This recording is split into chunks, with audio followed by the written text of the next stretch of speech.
प्रत्येक प्रवचनकारांनी याचं वर्णन केलं की भगवंताला काय आवडतं. भगवंताला आवडणारे अनेक प्रकार आहेत, परंतु स्वतः भगवंताने हे सांगितलं नाही. भगवंत स्वतः काय सांगतात, मला काय आवडतं हे भगवंतानी 12व्या अध्यायाच्या या 227 प्रत्येक याच्यात थोडासा अर्थात फरक आहे. या ओळीमध्ये सांगितले की तेही प्राणापरोदे आवडती ते निरुते जे भक्त चरित्राचे प्रशंसते. देव स्वतः काय सांगतात, मला इतर सगळे आवडे आहेत, ठीक आहे, सगळं काय मला आवडतं, परंतु मला विशेष जे आवडतं ते काय की जे माझ्या भक्तांचं चरित्र सांगतात, गातात, ऐकतात आणि त्याची प्रशंसा करतात. हे भक्त मला हे सर्वात जास्त मला आवडतं विषय. जिथे मला भक्त माझी प्रशंसा तर सगळे करतात आणि देवच आहे, परंतु जे माझ्या भक्तांची प्रशंसा करतात, त्यांचं चरित्र गातात, ते मला अधिक प्रिय. आता हे गेल्या 7 प्रवचनामध्ये जवळजवळ 4 प्रवचनकारांनी हा विषय सांगितला. परत आपण याचा या ठिकाणी उच्चार करणं का गरजेचं आहे, तर प्रवचन सांगण्यापेक्षा ज्यांनी या सेवेचं आयोजन केलेलं आहे त्यांच्या डोक्यात एक कल्पना निघाली की हे 4थं वर्ष सतत म्हणजे आपण श्रावण 4थं वर्षाचा आपला उपक्रम आहे आणि या ठिकाणी मंडळाचे अध्यक्ष असतील, सेक्रेटरी असतील, आपल्या सगळ्या भगिनी असतील, खजिनदार असतील, या सर्वांच्या संगणमताने अशी कल्पना सांगण्यात आली की 8 प्रवचन ठेवायची आणि 8 प्रवचन ही संतांवर प्रवचन झाली पाहिजे. बरं, संत कोणते जे सर्वांना माहित आहे, माऊली असतील, तुकोबा असतील, नाथबाबा असतील, हे सगळ्यांच्या नामदेवला असतील, हे सगळ्यांच्या परिचयाचे संत आहेत. परंतु असं संतांचं चरित्र सांगा की जे ज्यांच्याबद्दल लोकांना अद्याप पूर्वची माहिती नाही. मग असे संत निवडले. मग त्यामध्ये कबीर महाराज झाले, दामाजी पंत झाले, आपले गाडगे महाराज झाले, कान्होपात्र झाले. कान्होपात्राची पहिली सेवा आबांनी केली आणि आबांच्या बद्दल सांगायचं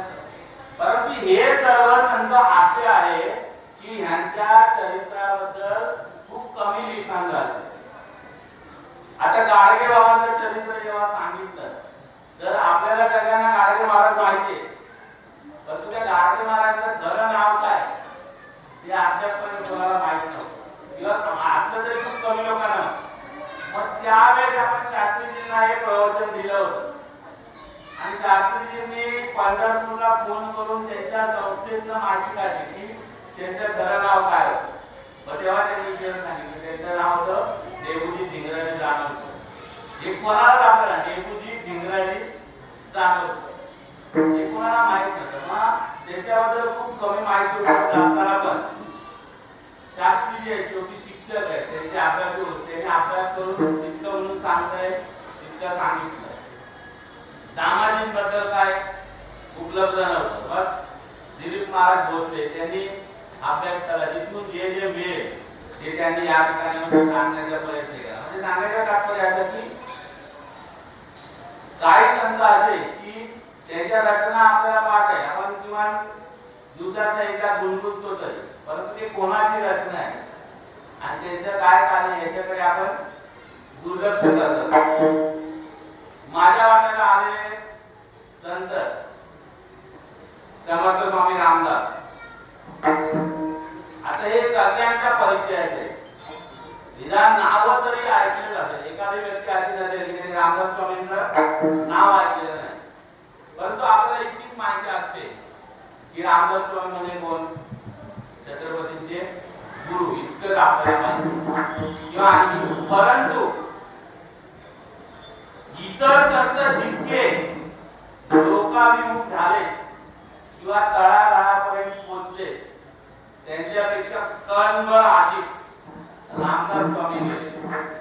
का ते तुम्हाला आपण रोज सदा सर्वदा योग तुझा घडावा म्हणतो, ही मनाची रचना आहे स्वामी. आपण रोज सुख करता दुःख करता ही आरती म्हणतो. ही आरती कोणी रचली आहे? दास रामाचा वाट पाहिजे. आपण शंकराची आरती म्हणतो, ही आरती कोणी रचली आहे? रामदास स्वामींनी रचली. आपण जेजुरीला गेलो तिथे मुख्य मंदिराची खंडोबाची आरती होते, ही रामदास स्वामींनी रचलेली आरती.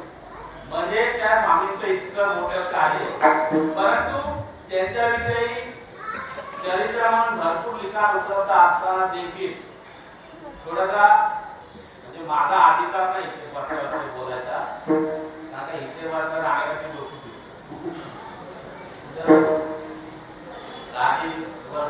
उभं राहायला कीर्तनाला समोर असे श्रोते दिसले की त्यांना इतका उत्साह संचारतो की त्या उत्साहाच्या भरामध्ये आपला तोल घालवतो. एक खूप मोठा कीर्तनकार, नाव नाही घेत तुम्हाला, जे नेहमी कीर्तन ऐकतात त्यांना माहिती आहे, त्याला आता जास्त उत्साह आणि गाठचा मागत आणि त्या उत्साहाच्या भरात बोलून गेलं काय तुकोबारायांचं वैकुंठ गमन झालं नव्हतं. आणि ज्याला लोकांनी आतापर्यंत डोक्यावर घेतलं त्याला इतकी म्हणजे त्या फेसबुक वरून म्हणा सगळीकडनं त्यांना इतकं शेवटी ट्रोल केलं की त्यांना जाहीर माफी मागावी लागली. म्हणून इथे बसल्यावर आपला तोल सांभाळणं पण गरजेचं असतं. मला काय सांगायचं की वारकरी संप्रदाय वाढवण्यामागे प्रत्यक्ष रूपाने जरी स्वामींचा हात नसला तरी असं म्हटलं जातं की ज्याला उत्तम कीर्तन करायचं असेल त्यांनी एकदा तरी दासबोधाचा अभ्यास करावा. कारण दासबोधाचा अभ्यास का करायचा तर दासबोधामध्ये इतके विविध विषय घेतलेले आहेत की भक्ती आणि वैराग्यापासून प्रपंचापर्यंत मूर्खाचं लक्षण देखील सांगितलं. काय आपल्याला सांगायचं मूर्खाचं लक्षण सांगायचं बरोबर आहे, तुमच्या समोर बसलेला पण सांगायची गरज नाही. मग ते देखील स्वामींनी सांगितलंय. स्वतः स्वामींनी प्रपंच केलेला बघतात ते अखंड ब्रह्मचारी असताना देखील संसार कसा करावा याच्यावर त्यांनी विस्तारपूर्वक केले. मग असे हे रामदास स्वामी त्यांच्या पंथाला गोसावी पंत म्हटलं. आत्ताच्या युगात आपण गोसावी म्हटलं की आपण एका प्रकारे तुच्छ भावनेने त्यांच्याकडे बघतो किंवा आपण निंदा करताना हे कानमट्या गोसावी इतकंच आपल्याला माहिती आहे. परंतु गोसावी कशाला म्हणतात, कोणाला म्हणतात, तर गोसावी हा शब्द गोस्वामी शब्दात आलेला. गोस्वामी कोणाला म्हणावं, तर गो म्हणजे इंद्रिय. जो इंद्रियांचा स्वामी, ज्यांनी 10 इंद्रिय, पंच ज्ञानेंद्रिय, पंच कर्मेंद्रिय आणि 11वं मन ज्यांनी ताब्यात ठेवलं, त्या 11 इंद्रियांचा जो स्वामी आहे, तो जितेंद्रिय, त्याला गोस्वामी म्हटलं गेलं. आणि त्या गोस्वामी शब्दाच्या पुढे येऊन तो गोसावी हा शब्द झाला. आपण गोसावी म्हणताना, टीका करताना गोसावी म्हणतो, पण तसं नसून गोसावी हा उच्च पदाला पोहोचलेली अधिकारी व्यक्ती आहे, ज्याने आपली इंद्रिय ताब्यात ठेवली. काम क्रोध बंदी खाली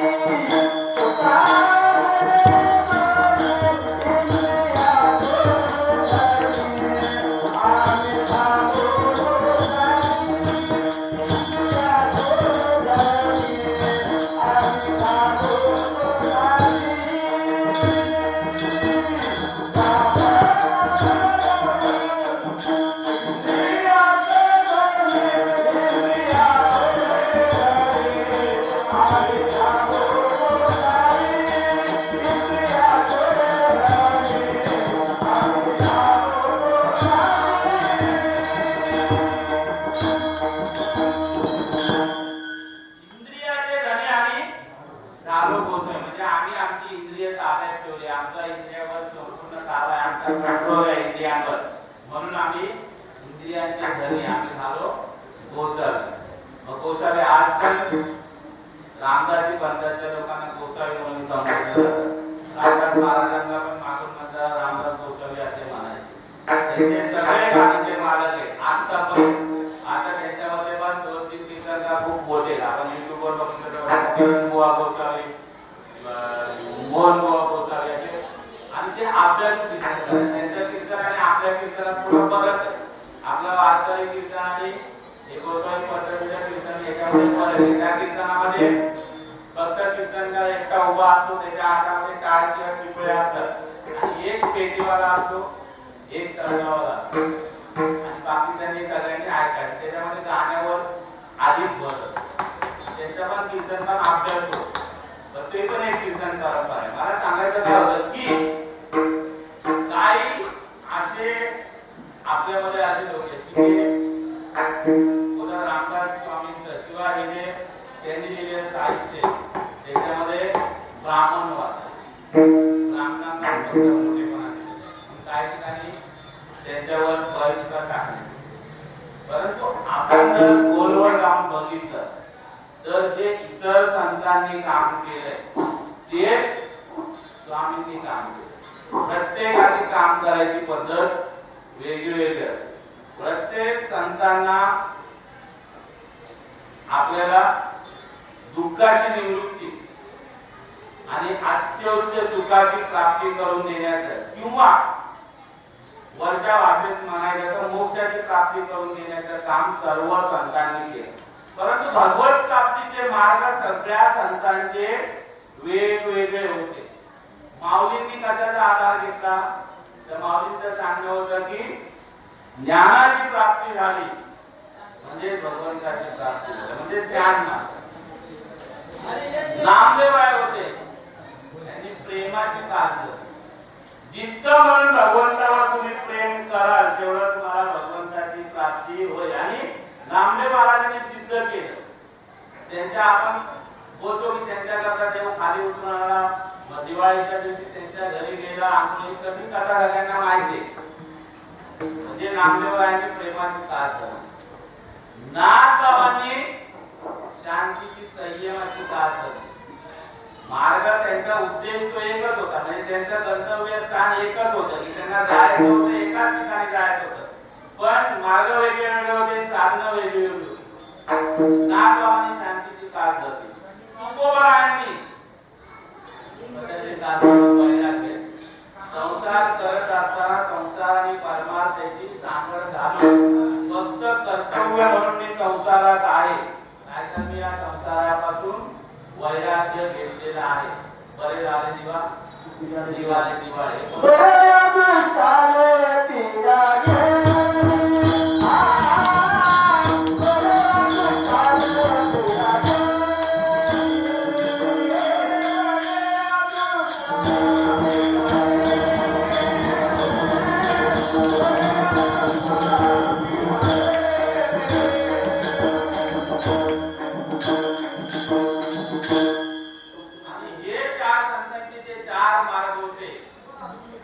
त्यांच्यापेक्षा स्वामींचा मार्ग वेगळा होता.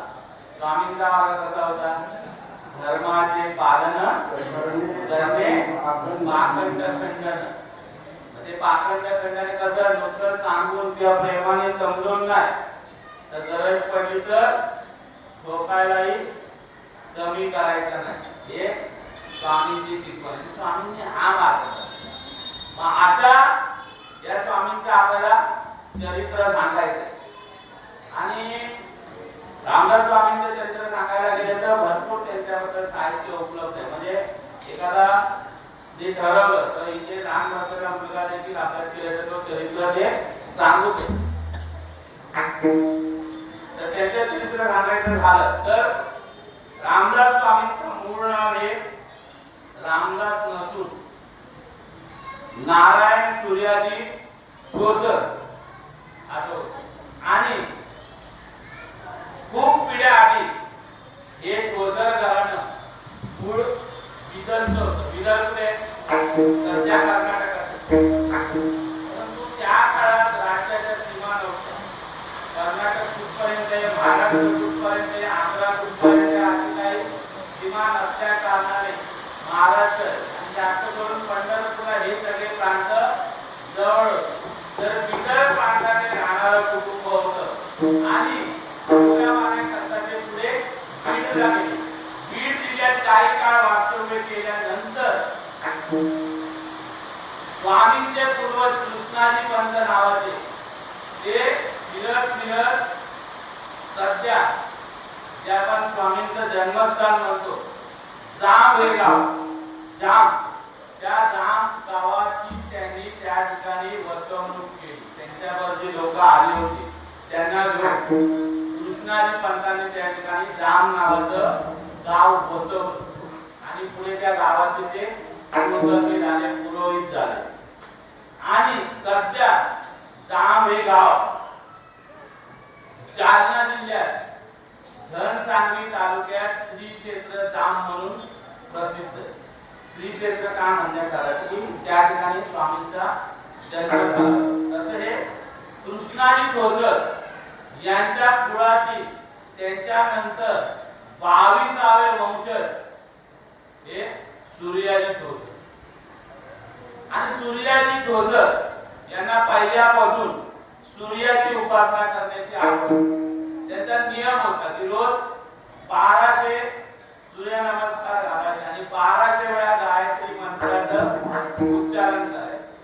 असे अनेक वर्ष लोटल्याच्या नंतर असं म्हटलं जातं की साक्षात सूर्यदेव त्या ठिकाणी एका बुद्धाच्या रूपात या ठिकाणी प्रकटले आणि त्यांनी सूर्याजी ठोसरांना जवळ बोलून सांगितलं की मी असा आहे, जरी मी बुद्धाच्या रूपात आलो असतो तरी मी प्रत्यक्ष सूर्य भगवान आहे आणि तुझ्या मी उपासनेवर प्रसन्न झालो. तुला जो वर मागायचा असेल तो मागून घे. परंतु आपल्या संतांचं विचार आहे की काही मागणी अनुचित. मग संतांचे वडील ते संतांपेक्षा श्रेष्ठ असतात. त्यांनी म्हटलं मला काही नको, नाही तरी तू काहीतरी मागू दे. मग ठीक आहे, जर तुम्हाला द्यायचं असेल तर मला एक वरदान द्या की मला प्रभू रामचंद्राचं दर्शन घडावं अशी माझी इच्छा आहे. मग सूर्यभगवान म्हणाले ठीक आहे, तुला येणाऱ्या काळात निश्चितपणे रामाचं दर्शन होईल, पण तरी पण तुला माझ्याकडनं मी बोनस म्हणून 2 वर देतो. तुला 2 पुत्र होतील. मोठा हा माझ्या आशीर्वादाने होईल, त्याच्यामध्ये काही अंशात माझा अंश असेल आणि दुसरा जो पुत्र होईल तो हनुमंतरायाचा अंश असेल त्याच्या. असे तुला 2 पुत्र होतील. आणि कालांतराने दुरारी पोहोचताना प्रभू रामचंद्राचं दर्शन झालं, त्यांचा आशीर्वाद प्राप्त झाला. त्यानंतर त्यांच्या घरी मोठ्या मुलाचा जन्म झाला आणि त्यांच्या आईने भगवंताजवळ नवस केला होता की पहिला मला नातू झाला पाहिजे. तर तिचं नाव गंगाबाई होतं आणि गंगाबाईच्या स्मरणात मोठ्या मुलाचं नाव गंगाधर पंत ठेवण्यात आलं. हा पहिला गंगाधर. आणि त्याच्यानंतर 2.5 वर्षांनी दुसरा त्यांना पुत्र प्राप्त झाला, त्याचं नाव नारायण असं ठेवण्यात आलं. विठ्ठल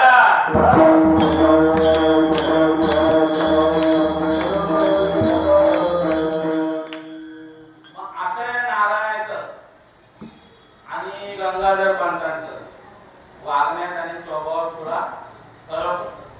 गंगाधर पंत त्यांना मोठे म्हणून त्यांना श्रेष्ठ म्हटलं जातं आणि शेवटपर्यंत त्यांच्या श्रेष्ठ हे नाव त्यांना गंगाधर पंत कमी श्रेष्ठ म्हणून होतायचे. नारायण थोडा उड होता, मस्तीखोर होता आणि संतांसारखा आपण आताच्या भाषेत म्हणायला गेलो तर मुडी होता. त्याला स्वतःला मनाला पटेल तसं करायचं. खेळला तर खेळतच राहणार, नाही तर मग शांतपणे कुठचा तरी कोपरा करून विचार करत बसायचा. आणि एक जेव्हा तो जवळ 5-6 वर्षाचा असताना असा प्रसंग घडला की खेळता खेळता नारायण कुठेतरी काय घरचे सगळे शोधायला लागले. नारायण कुठे गेला, अख्खं गाव शोधत होतं. शोधता शोधता शोधता सकाळची रात्र होत आली तरी हा काही सापडेना.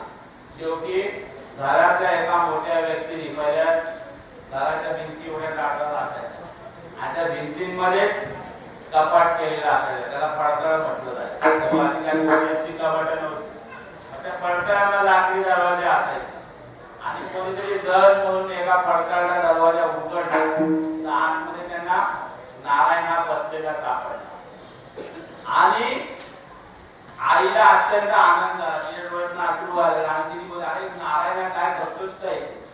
तेव्हा त्यांनी काय उत्तर दिलं, चिंता करतो विश्वास.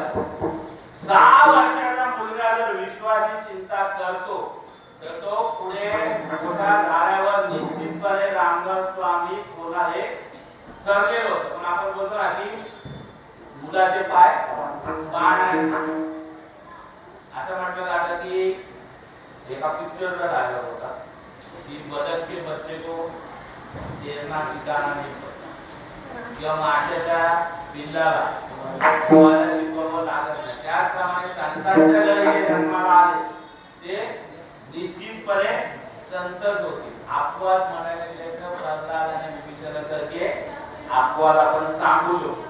परंतु स्वामी हे लहानपणापासून अत्यंत म्हणजे अध्यात्माकडे त्यांचा झुकत माप आणि होतं त्या काळातली गोष्ट आहे की 10व्या-12व्या वर्षी लग्न केलं जातं.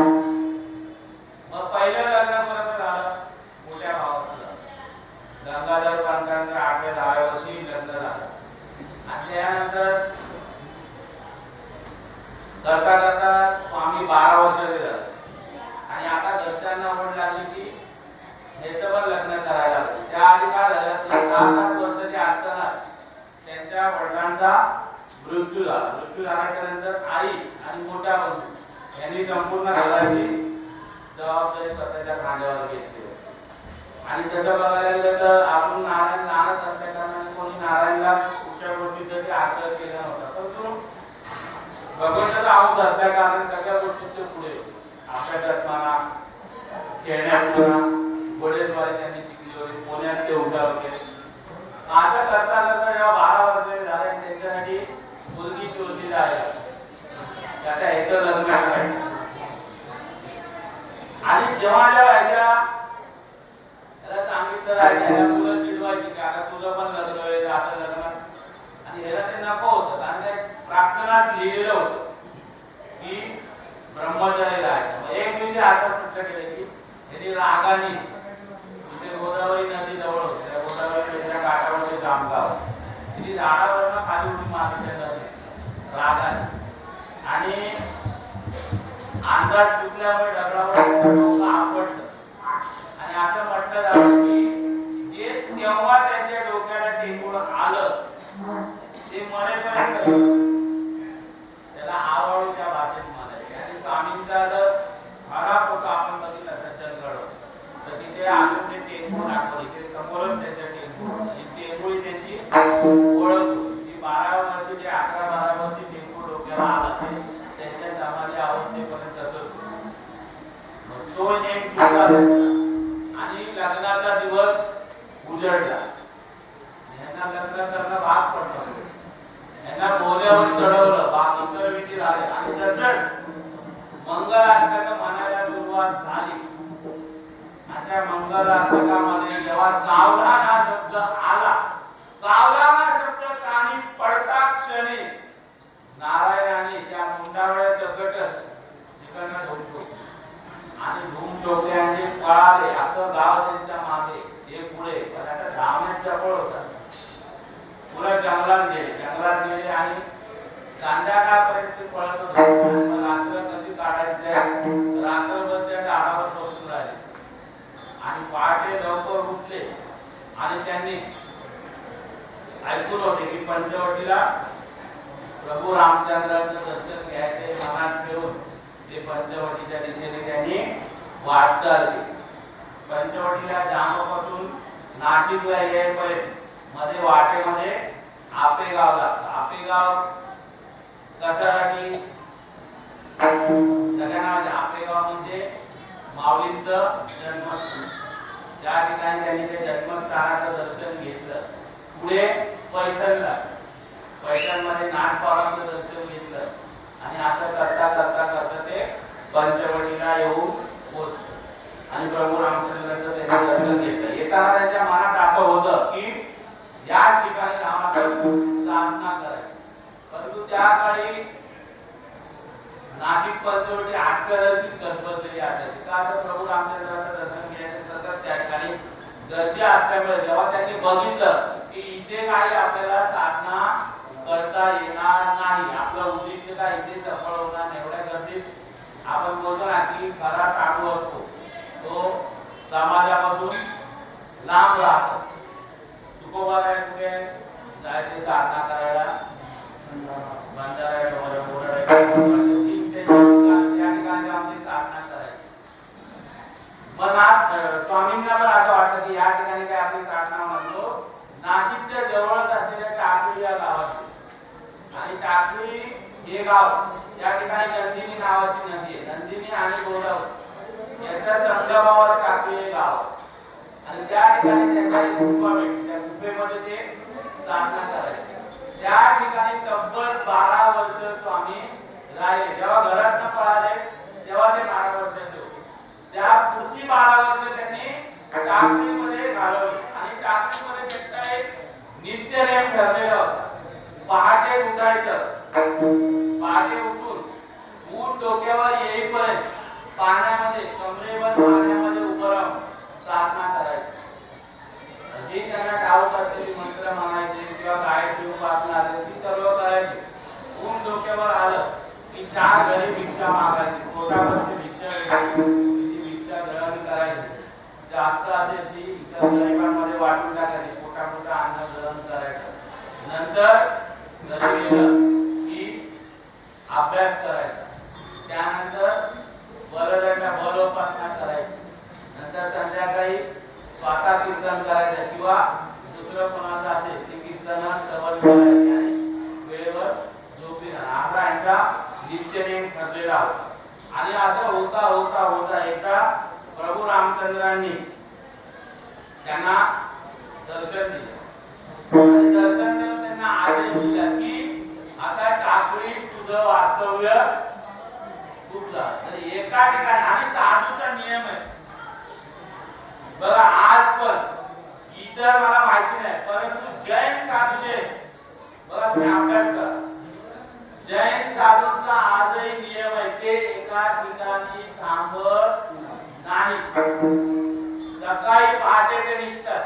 त्यांच्यामध्ये 2 पंथ आहेत. एक दिगंबर आणि श्वेतांबर. दिगंबर हे पूर्णपणे नागडे असतात. एक अंगावर एक एवढा चिंधी पण नसते पहाटेचे उठतात आणि अंधारात चालायला लागतात. त्याप्रमाणे श्वेतांबर देखील ते देखील चालत. संध्याकाळी एका ठिकाणी मुख्य जैन मंदिरामध्ये वास्तव्य करायचं, पोटा अन्न जेवायचं, सकाळचा आपला विधी उठून परत चालायला लागत. असं 8 महिने ते करतात. 8 महिने त्यांचं हा विधी असतो. फक्त चातुर्मास ते लोक एका ठिकाणी करतात. हा साधूंचा नियम आहे. काय जैन लोक शेवटी जैन धर्म कुठून आला? हिंदू धर्मातून आला. हा म्हणजे आपला शास्त्राचा नियम की साधूंनी एका ठिकाणी थांबायचं नाही. आता जे मटर टाकून ते रागे होऊन बसले ते खरे साधू नाही. जे ह्या नियमाचं पालन करतात ते खरे साधू. मग रामरायांनी सांगितलं की बंद झालं. तुला जर समाजाकरता काय करायचं असेल तर तुला ट्रॅफिकनं बाहेर पडावं लागेल. मग स्वामींनी सांगितलं की माझं थोडंसं अजून अभ्यास बाकी आहे. 12 वर्ष झाली, माझे 1 टप पूर्ण झाले की रामराय म्हणजे ठीक आहे. आणि ज्या क्षणी त्यांचं 12 वर्ष ज्या ठिकाणी पूर्ण झालं वास्तव्य त्यांनी तीर्थयात्रेला गेले. आणि असं म्हटलं जातं की ज्याला अध्यात्मात असेल किंवा व्यवहारात असेल, जर त्याला शिकायचं असेल तर त्यांनी प्रवास जो प्रवास त्या ठिकाणी करतो, जो तीर्थाटन करतो, तो सगळ्या बाजूनी संपन्न होतात.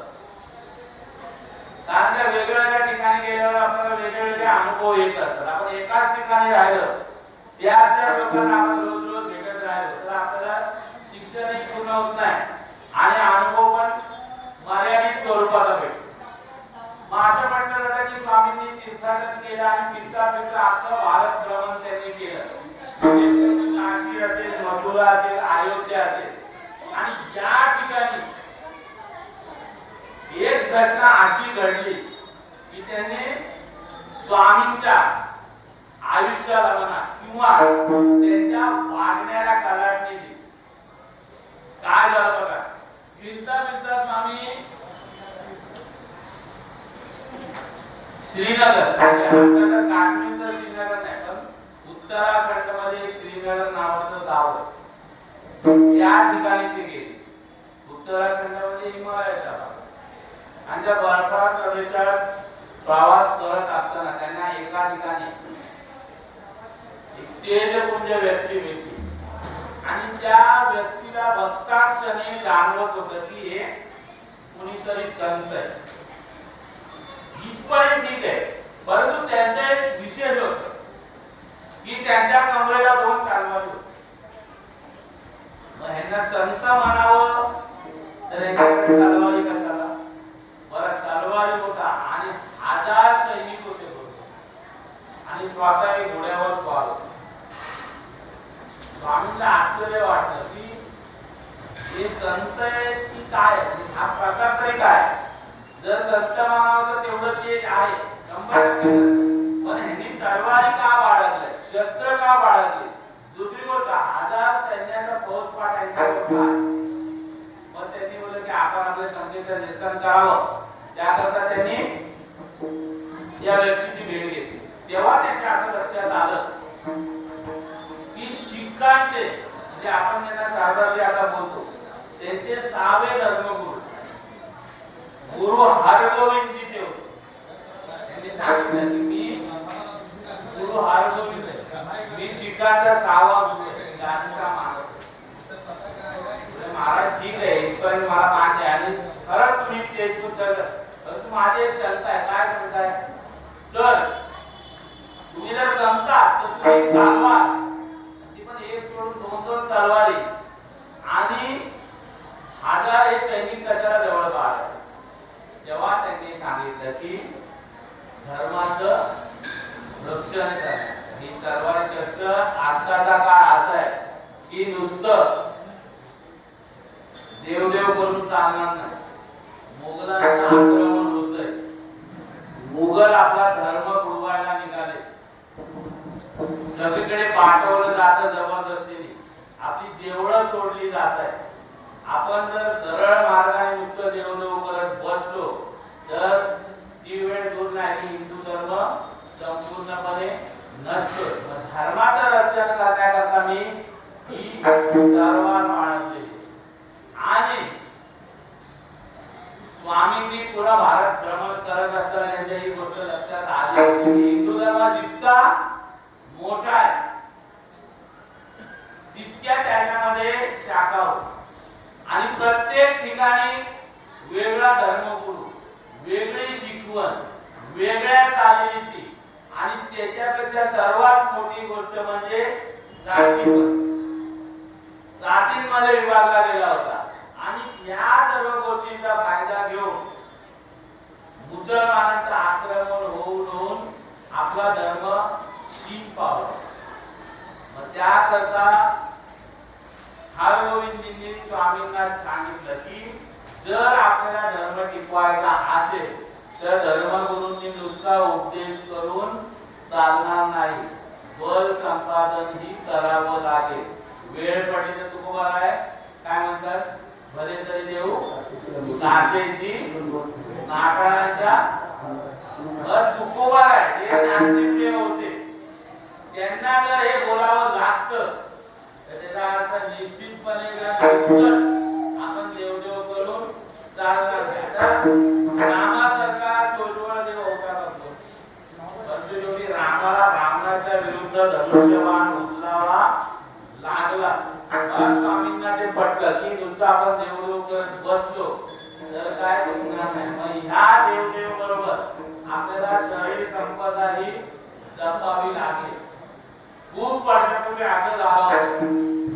आपण जगद्गुरु शंकराचार्य थोडासा विषयांतर होईल परंतु आपल्या विषयाला धरूनच आहे. जगद्गुरु शंकराचार्य सगळ्यांना माहिती आणि असं वाटतं की जगद्गुरु शंकराचार्य कोण होते तर साक्षात शंकराचे अवतार. त्यांना त्या काळी अवतार घ्यावा लागला. कशा करता घ्यावा लागला तर जैन धर्म अत्यंत प्रबळ झाला होता आणि जैन धर्म अहिंसा शिकवायचा. लोक जैन धर्माकडे झुकायला लागले आणि अहिंसा म्हणजे काय की भांडण करायचे नाही, मारामारी करायचे नाही, युद्ध करायचे नाही, अमुक करायचं नाही, तमुक करायचं, पानाचे 17 बंधन होते. आणि लोकांचा ओढा तिकडे वाढल्यामुळे जे आक्रमणकारी होते त्यांचं फावलं. जेव्हा आता तुमची शस्त्र जर तुम्ही आरगळीत घेऊन टाकली, तुम्ही तलवार चालवायला जर विचारला, आता हे बोलू नाही पण मी तुम्हाला एक गोष्ट सांगतो की बळी प्रथा, आपण बळी देणारा आणि वारकरी आपण माळी घातल्याने 100% बळी देणं आपण चुकीचं मानतो. परंतु त्या काळात बळी कशा करता दिला जायचा. आता जर फक्त खायचं ते नाही, आता देवाचं नाव घेतात. कोणाला दिलाय काळवाला कोंबडं कापलं ते अमुक तुला कोंबडं देवीला नंतर खायचं, ते कापणाऱ्याला खायचं.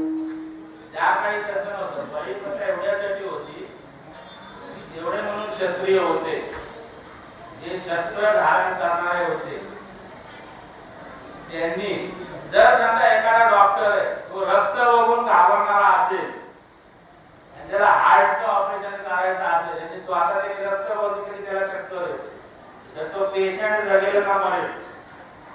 त्यांनी त्याला काढलं आणि रक्त बघितलं डॉक्टर तिथे चक्कर येतो. जर मिलिटरीचे जवान असतील ते जर रक्त बघून घाबरणारे असतील तर ते आपल्या सीमेचं रक्षण करू शकतात का. मग ती भावना त्या काळी होती की बळी प्रथा इतक्यासाठी होती की रक्त बघून आपली नजर नेली पाहिजे.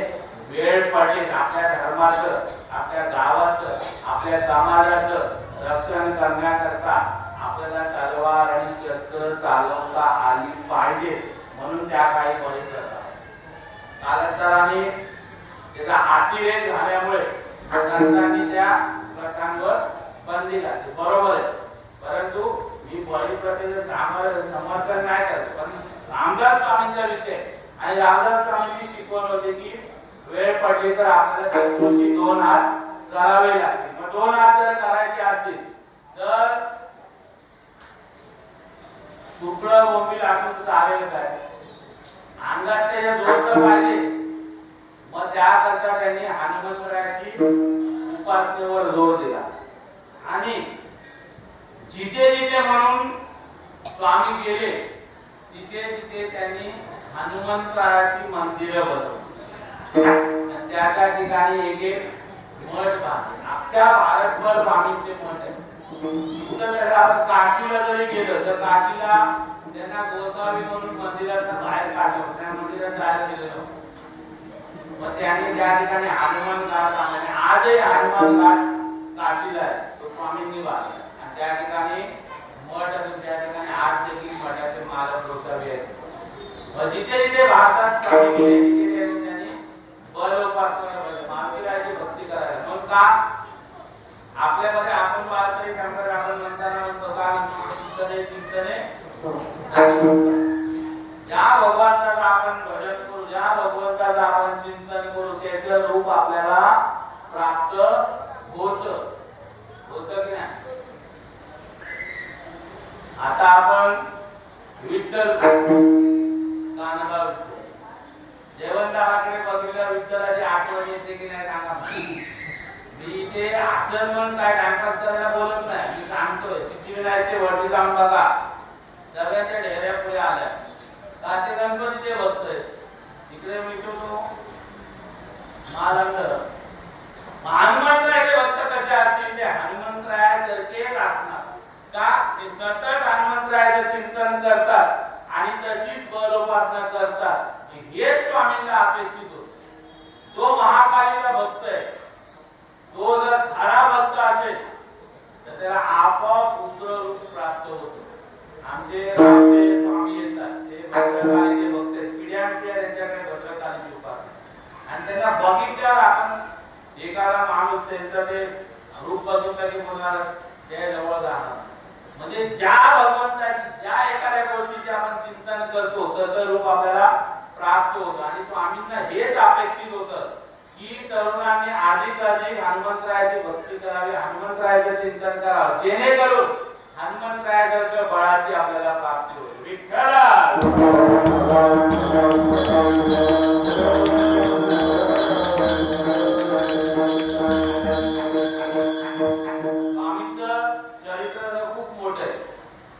असं म्हटलं जातं की 12 वर्ष जांभे, 12 वर्ष टाकळी, 12 वर्ष तिरकाट, असे 36 वर्षाचं वय असताना परत स्वामी टाकळीला आपल्या मूळ ठिकाणी.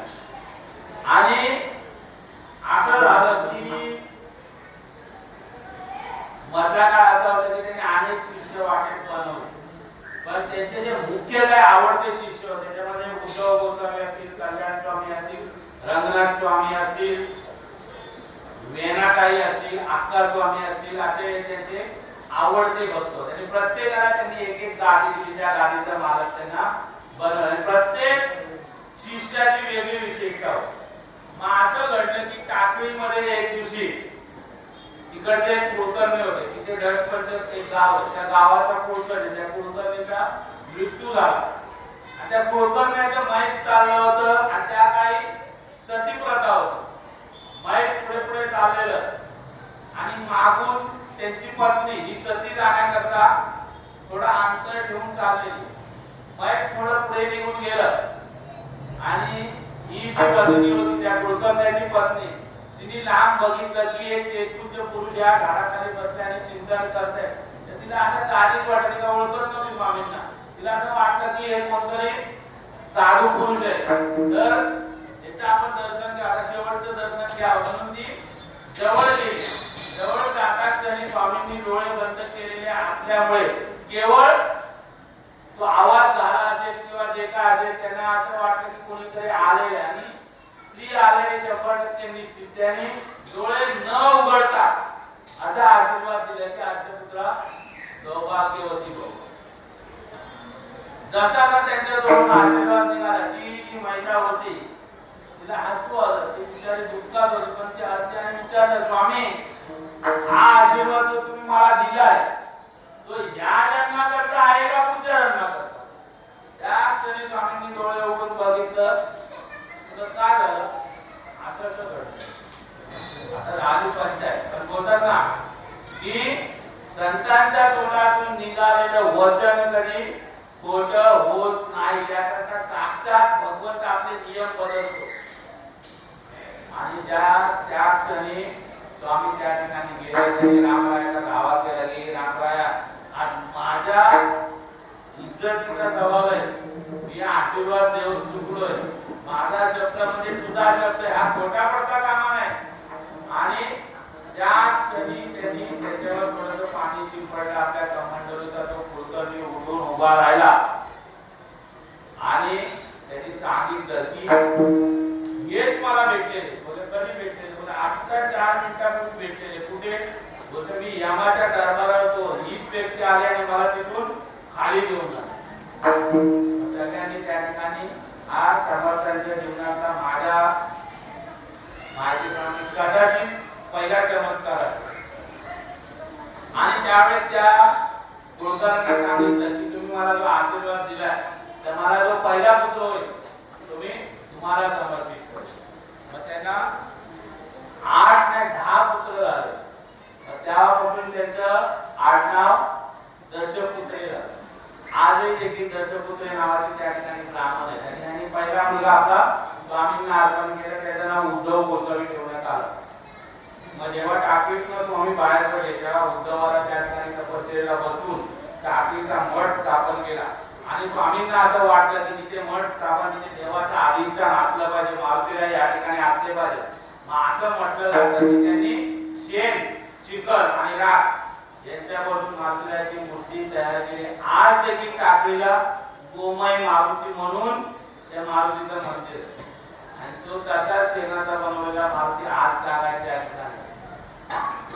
माझ्या करता स्वामींनी त्या ठिकाणी उद्धवाला बसवलं आणि बोलले की रामरायाला मारुतीचा आदेश झाला की आता कृष्णा नदी किनारी जा, तिथे जाऊन आपलं कार्य. कृष्णा नदी म्हणजे नाशिक भाग एका बाजूला आणि कृष्णा म्हणजे देशावर. तर त्या ठिकाणी जायला निघाले. वाटेत त्यांना काही लोक भेटले, त्यांनी ओळखलं. कशावर ओळखलं? त्या देवळावर ओळखलं की हा जांभेरीचा नारायण आहे. तेव्हा त्यांनी सांगितलं अरे तुझी आई तुझी वाट बघता बघता तुझ्या नावाने रडून रडून आंधळी झाली. मग आंधळी झाले म्हटलं स्वामींना असं थोडं कळवळ आलं की आपण आईला एकदा भेटावं. मग घर सोडल्याच्या नंतर 24 वर्षांनी स्वामी त्या ठिकाणी गेले. त्यांच्या घरात कोणी ओळखलं नाही. मग यांनी आईला हाक मारतात त्यांनी शेवटी आई आहे. आईने ओळखलं. आईने नारायण आला हे काय अवतार केलाय दाढी बिडी काय? मग स्वामींनी सांगितलं असं.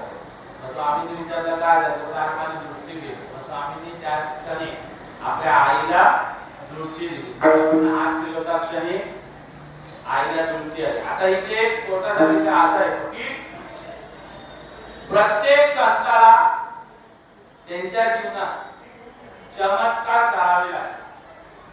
मग चमत्कार करणं गरजेचं होतं का? आपल्याला काय वाटतं? आपण संतांचं कार्य बघत असताना 2 दृष्टीने बघतो. एक तर लौकिक दृष्टीने, एक अलौकिक दृष्टीने. लौकिक दृष्टीने जो बघतो त्याला फक्त चमत्कार दिसतात. त्याला माऊलींबद्दल विचारलं, जो लौकिक दृष्टीने बघतो तो काय सांगणार? माऊलींनी भिंत चालवली, माऊलींनी रेड्यामुखे वेश बोलवला, माऊलींच्या पाठीवर मांडे भाडण्यात आले. इथपर्यंत इथेच माऊलीचं कार्य संपलं. नामदेव रायांबद्दल विचारला, जो लौकिक दृष्टीने तिथे बघतो तो काय बोलणार? फिरविले तेवढंच केलं. स्वामी पांडुरंग त्याच्या आत्मा दूर केला. त्यामुळे त्या संस्थांचं कार्य संपलं. नाथबाबांनी काय केलं?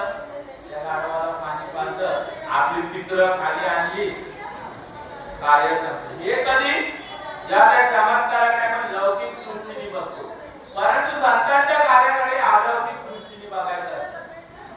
चमत्कार का गरजेचं होते सांगतो. आता देखील जर आपल्याला असं वाटत आहे की समाजाने आपल्याकडे यावं, आपल्याला ऐकावं, तर समाज येणार नाही.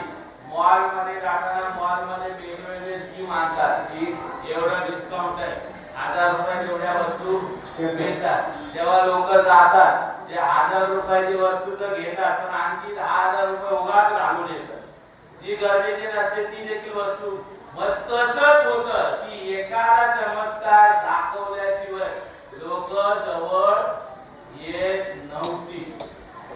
म्हणून संतांना चमत्कार करावा लागायचा. तेव्हा चमत्कार एकदा झाला, परंतु संतांचं कार्य ते चमत्कारापुरतं मर्यादित नसून त्यानंतर जे त्यांनी केलं त्याला महत्व. मग माऊलींनी रेडा बोलवला, सगळं काय झालं, पण माऊलींनी आपल्याला ज्ञानेश्वरी उपलब्ध करून दिली. तुकोबारायांनी चमत्कार केला, पण सारखे करत बसले काय? जो सारखा करतो ना तो मादारी असतो, तो जादूगर असतो, तो हात चलाकी दाखवत असतो, त्याच्या चमत्काराच्या मागे स्वार्थ असतो. पण संतांचा चमत्कार एकाच वेळी घडतो आणि त्याला कारण असं असू शकते की जसं प्रसंगाची ती गरज होती, स्वामींनी त्याला आशीर्वाद दिला, तो खरं करण्याकरता त्याला उठवावंच लागलं. माऊलींनी देखील मेरीला म्हणायला उठवलेलं.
जीवाचा केला त्याचंही कौतुक नाही.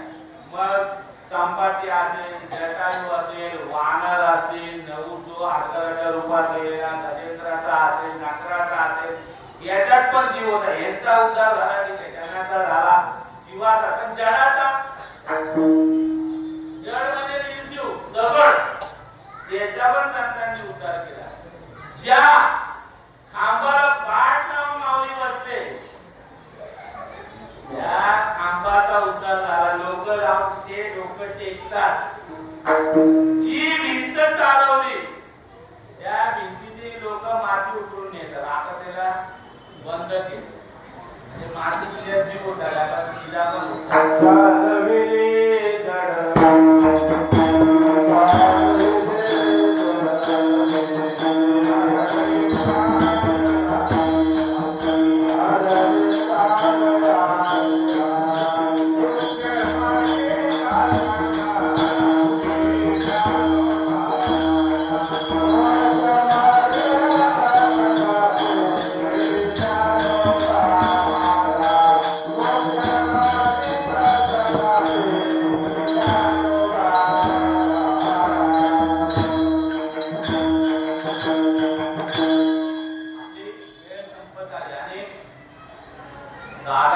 फुले दादा आणि आम्ही ठरवले की वेळेवर त्याची परवानगी घेऊन फक्त 5 मिनिटं वाढवेल आणि 5 मिनिटं कारण काय स्वामींचं चरित्र इतकं मोठं आहे की माझ्या जागेला ते थोडक्यात सांगतात आणि चांगलं सांगतात येतात. तर संतांनी अनेक चमत्कार केले, स्वामींनी पण अनेक चमत्कार केले, अनेक शिष्य निर्माण केले.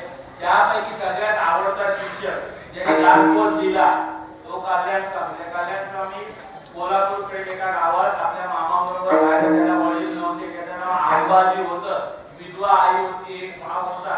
आणि एकदा दर्शनाला आला असताना स्वामींनी त्या मामाकडनं मागून घेतलं की हा मुलगा मला द्या. मग त्या मामाने सांगितलं की मी काय मारत नाही. याच्या आईला विचारलं, त्याच्या आईने बोलली ठीक आहे त्याला पण द्या आम्हाला पण द्या. मग सगळ्यांना स्वामींनी घेतला आणि हा अंबाजीला उड होता म्हणजे बलदंड होता पण डोकं कमी वापरायचा. पण स्वामींचा एकदम आवडता होता. एक दिवशी असं झालं की मंदिरात एक यात्रा निघायची. मंदिरात यात्रा निघायची एक झाडाची फांदी आडवी होती. ती झाडाची फांदी कापणं गरजेचं होतं परंतु जो ती झाडाची फांदी कापायला ती झाडाची फांदी आडवी विहिरीवर होती. ती कापताना तो माणूस पण त्या विहिरीत पडून मरू शकत होता. अशी प्रसंग होता. कोणीच कापायला तयार नव्हतं आणि अंबाजीला स्वामींनी आदेश दिला की अंबाजी कापती फांदी आणि तो कापत होता सावध भूमिकेतला. स्वामीवर अशी कापता येणार नाही, टोकावर बघा उलटा बसून काप. आपण शेखची विधी होत ऐकले ना त्याचा अंदाज परत स्वामी बोललेला संपला विषय. त्यांनी उलटा बसला आणि पक्षिणीची कुऱ्हाडीने गाव घालायला सुरुवात केली. फांदी तुटली, फांदी बरोबर तो पण त्या विहिरीत पडला. स्वामी आपले भजनात दंग होते. 3, 4, 5, 7, 8 झाले. लोक बोलायला लागले स्वामी तो अंबाजी पडलाय पाण्यात, आता त्याचं मैत तरी काढले, त्याचा अंतविधी करणं गरजेचं आहे. स्वामी थांबता अजून भजन थोडं बाकी. मग स्वामीने आपलं भजन पूर्ण केलं. त्या विहिरीच्या काठावर गेले. त्या विहिरीच्या काठावर जाऊन आवाज दिला अंबाजी कसा आहेस रे. अंबाजीने आतून आवाज दिला सर्व कल्याण आहे. बोले ठीक आहे या आता बाहेर. त्याला बाहेर काढलो कसा कसा बाहेर आला आणि त्या दिवसापासून त्या अंबाजीचं नाव कल्याण स्वामी ठेवण्यात आलं. आणि त्याच कल्याण स्वामींनी आपल्या आपली शिवदर्ग जी महाड कोल्हापूर तालुक्याच्या सीमेवर आहे, कोकण आणि घाटाला जोडणारा जो रस्ता आहे तिथे शिवदर्ग आहे. त्या शिवदर्गळीत स्वामींनी वास्तव्य केलं आणि दासबोध सांगितला आणि तो दासबोध कल्याण स्वामींनी लिहून काढला. आणि कल्याण स्वामी अत्यंत बलदंड आणि इतके त्याने हत्तीला कब्जात केलेलं, इतकी ताकद होती. आणि स्वामींचा अत्यंत एकनिष्ठ शिष्य, त्याचे अनेक वेळा परीक्षा घेतली आणि प्रत्येक वेळेला तो परीक्षेतनं पास झाला. एकदा स्वामींनी सज्जनगडावर आपल्या अंगावर घ्यायचा तो कपडा त्याला छाटी म्हणतात की वेगळी कार्यात कल्याणा छाटी इतकं म्हणतात क्षणी त्यांनी डोंगराच्या कड्यावर उडी मारली. लोकांना वाटतं हा गेला आणि थोड्या वेळाने ते खालून चालत ती घेऊन आला. म्हणजे प्रत्येक वेळेला तो परीक्षेत उत्तीर्ण झाला.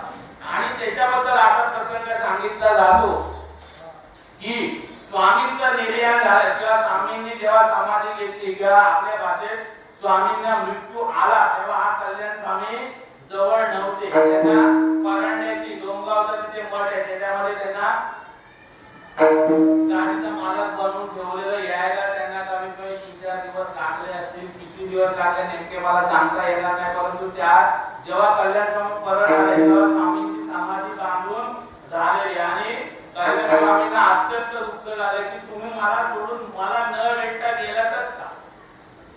आणि अख्खी रात्र ते त्या समाधीवर बसून रडत होते. आणि मध्यरात्री आपोआप ती समाधी दुभंगली आणि त्यातून स्वामी प्रगट झाले. स्वामींनी त्या डोक्यावर हात ठेवला, त्याला काय उपदेश करायचा तो केला आणि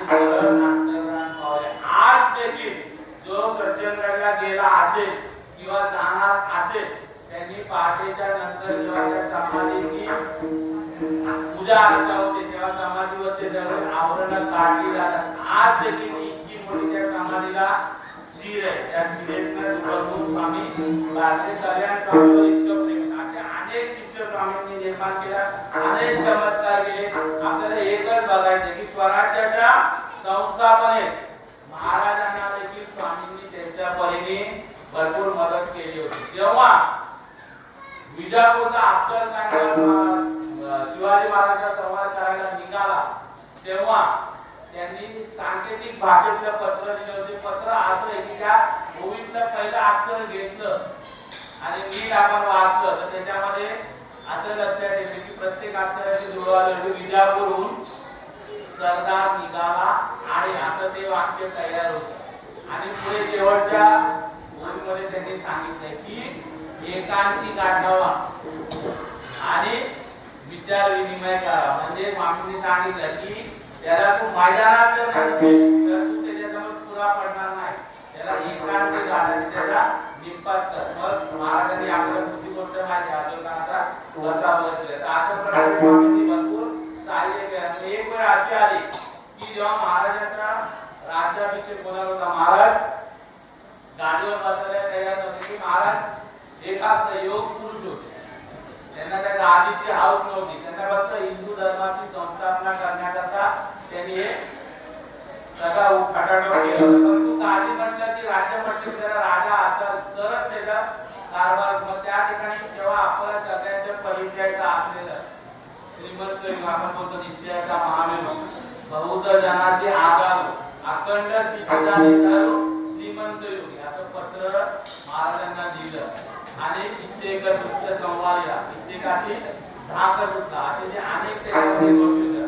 त्यापूर्वी स्वामींनी काय सांगितलं की देव मस्तकी धरावा अवघा हलकळवर करावा. म्हणजे देवाला डोक्यावर धरून धर्मासाठी गोंधळ घालायचा, जो आडवा आहे त्याला आडवा करायचा, पण धर्माची संस्थापना झाली पाहिजे. मग स्वामींचा उपदेश ऐकून म्हणा किंवा सगळ्यांच्या आग्रहाचा मग महाराज त्या ठिकाणी राजे झाल्यानंतर महाराजांनी आग्रह धरला की माझे गुरु तुम्ही असे वनवन फिरताय मला बघवत नाही. तुम्ही आता एक ठिकाण धरा का तुमचं पण वय होत चाललंय. मग त्यांना त्यावेळी 2-3 किल्ले दाखवलेले त्यापैकी आंबलगड आणि महिमानगड खेडमध्ये महिपत सुमाराने राहतात 3 गड आहेत खेड तालुक्यात. याचा महिपतगड आणि सातारा जिल्ह्यातला आश्वलगड हे 2 गड पैकी मग स्वामींनी आश्वलगड घेतला आणि त्या ठिकाणी सज्जन राहिले म्हणून त्या आश्वलगडाचं नाव सज्जनगड पडलं. आणि सज्जनगड पडला खूप मोठी गाणी आपल्याला वेळ पुरणार नाही. एवढं त्याची त्या सज्जनगडवर स्वामींनी शेवटपर्यंत वास्तव्य केलं. आता देखील सातारा शहरापासून 17 किलोमीटरवर सज्जनगडचा किल्ला आहे. शेवटपर्यंत बस जाते. ज्याला पण संधी मिळेल त्यांनी दावत दिली बरोबर बघण्यासाठी मोठ्या सज्जनगडवर त्यांनी वास्तव्य केलं. आणि शेवटची समाधी स्वामींनी त्याच ठिकाणी घेतली. आणि जेव्हा आपल्याला माहिती आहे की संभाजी राजे जेव्हा महाराजांना सोडून गेले तेव्हा महाराजांनी स्वामींना जिम्मेदारी दिली होती की तुम्ही तरी समजावून बघा. तेव्हा सगळ्यांना माहीत असलेलं एक पत्र स्वामींनी जेव्हा संभाजी राजांना दिलेलं आपण आज देखील ऐकतो की शिवरायांचा 8वा प्रताप, शिवरायांचे 8वे शिवरायांचे कसे चालले, शिवरायांचे कसे बोलले असा उपदेश त्या पत्रातून स्वामींनी संभाजी राजांना केले. संभाजी राजा देखील आनंदित होते. आणि ज्यावेळेस मग स्वामींनी समाधी घेतली, स्वामींचा मृत्यू झाला, तर आज जे समाधी मंदिर आहे ते समाधी मंदिर संभाजी राजांनी आपल्या खर्चातून आपल्या तिजोरीतून पैसे देऊन ते ठिकाणी त्या ठिकाणी बांधलेलं आहे. समर्थांनी 11 मारुतीची स्थापना अनेक मारुतींची केली पण त्यापैकी 11 मारुती हे प्रसिद्ध आहेत. ते सर्व त्या ठिकाणी चाफळला 2 मारुती आहेत. चाफळच्या मंदिरात आज देखील स्वामींना अंगापूरच्या डोहातनं सापडलेल्या मूर्त्या मूर्त्या होत्या. रामराजे त्यांना दर्शन देऊन सांगितलं की मी ते पाण्यामध्ये मला काय घाल आणि त्यांनी स्वामींनी त्या ठिकाणी डोहातनं मूर्त्या बाहेर काढले. रामाच्या मूर्त्या आणि एक मूर्ती तुळजाभवानीची होती. ती तुळजाभवानीची मूर्ती आज देखील सज्जनगडामध्ये आंध्राची एक म्हणून गेट जवळ मुख्य द्वाराजवळ तिथं मंदिर आहे. ती जाऊन आले म्हणून एवढं काढलेलं आहे सांगतो.